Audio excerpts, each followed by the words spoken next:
I just got done watching one of the most bizarre shows I think I've ever watched, and my god, it's amazing. Now, I've heard of Severance. I heard that it was a decent show, but when I saw the intro for season 2, episode 1, when they're running down the hallway, I was like, I've got to check this out. I had no idea that Ben Stiller directed this. Of all the people in the world, like, you think of these amazing creative minds, Ben Stiller, for me, is still a comedian. I had no idea he was directing, or he was like behind the camera in certain elements, but my god, he smashes Severance. He really nails this one. So for anybody who doesn't know, Severance is how do you describe this show?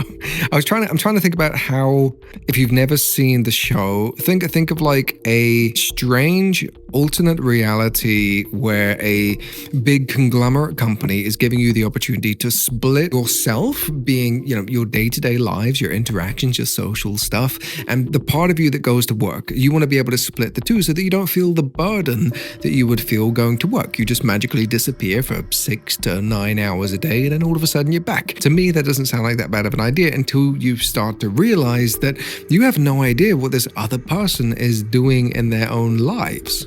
You could have a whole family in your real life with your house and your wife and your kids, and that's why you do this thing, because you want that extra time to enjoy spending that time with your family. But what if you develop feelings and a family and a whole life down here? That's just one element of it. And then you have the other element where the company that is running all of this, I can't remember the name of them specifically, but imagine that company is doing tests to see how people respond to certain situations, what the benefits are, how can they manipulate others into doing certain things. And throughout season 1, like I said, I haven't started on season 2. That's going to be my next little adventure, but I'm thinking I'll wait until season 2 finishes airing every single week, and then I'll watch it, just because I feel like this is a show you have to binge watch. I binged the whole of season 1 in a single day, and it was just so good. It starts off as a slow burn. The first 2-3 episodes, you're kind of establishing who the characters are. One of the guys who is in the workplace has decided to leave, or something's happened to him,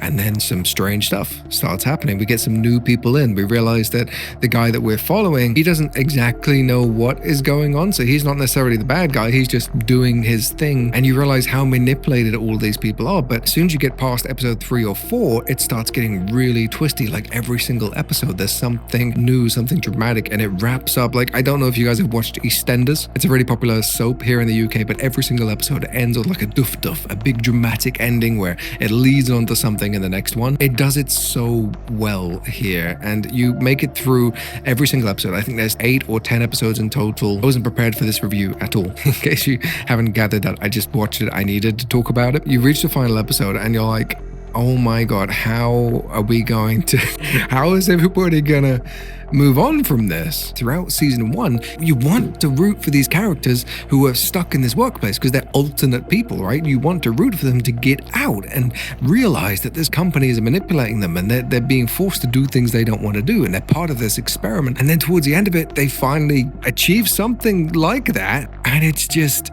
it's not what you expect. You're like, okay, well, how is this going to play out in season 2? Because these guys can't just be allowed to walk, right? They can't just go about their business. There are so many twists and turns. One of the main character's wives died before we get a chance to know her, and it's happened off screen before episode 1, but then you realize there's a twist in that as well. And every single character, like, you got some incredible people. Where's my iPad? I need the list. Okay, so Adam Scott is the lead role, and I'll say that he is incredible. I haven't seen him in much before, but the way that he portrays his character and the 2 different versions of him, because you see there's this elevator, when they go down it into the workplace, they switch personalities, and it's very minute little details and characteristics that make each person different.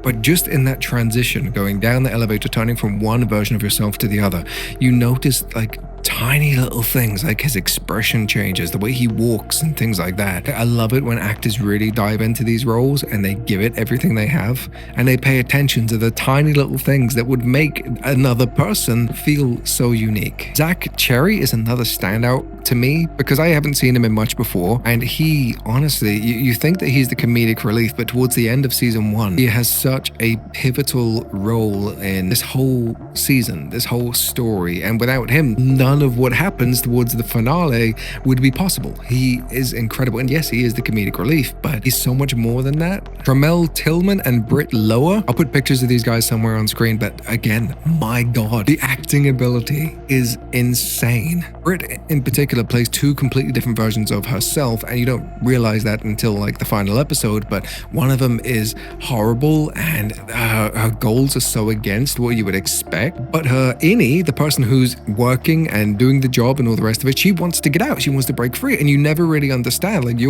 this person is suffering, this version of yourself is willing to do some drastic things to be able to get out of the situation. Why are you not allowing her to do this? And again, it all makes sense with the twists and the turns, and it's just so well done and well written. And Tremel Tillman plays a character that doesn't have this sort of work-life balance, and he's not split into, he is just one person. He can be the most lovely, charismatic, fun character that everybody would want to be around. He's the life and soul of the party, and he's so kind and considerate, and you can tell that he wants to be there. But then there's this other side where he's so fucked up. But it's, are you carrying out orders? Are you doing what you're supposed to be doing? Or is this genuinely like another version of you, but one that you choose to be rather than an alternate person? Are you just this psychotic guy that is willing to do bad things to be able to get your job done? I'm not going to go through every single character because the calling sheet for this show is insane. John Turturro, Christopher Walken, like you have some absolutely incredible talent. Christopher Walken only shows up maybe 3 or 4 episodes into the show, and his scenes are pretty brief, but again, he brings it. Nobody is just calling in for a paycheck on this show. They are literally giving it everything they have, and I love it. I think that Severance is something that the film industry has been missing for a very long time.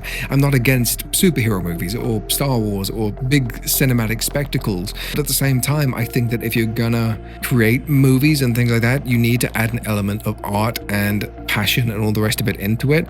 And I haven't necessarily felt that the way that I have with Severance. I feel like this is somebody pouring their heart and soul into a project that has very quickly become one of my favorite series I've ever watched. I am about a year or 2 late to this one, but if you haven't already watched Severance, I have to recommend it. It's on Apple TV. How much is Apple TV now? There's so many discounts, ways to get it for free, but I think it's like maybe a tenner a month to be able to watch some of the best shows ever made. I really encourage you to watch this one. There is very few shows that I have watched in recent years that have made me as intrigued and invested into the plot and the characters as Severance did. Thank you so much for watching today's video. I hope you're liking this new sort of way that we're doing things here. If you haven't already liked the video or subscribed for more videos just like this, I would really appreciate it if you could do one of those things, because it'd be great to have you here for future videos. I love your faces. You're amazingly beautiful, and I'll catch you in the next one.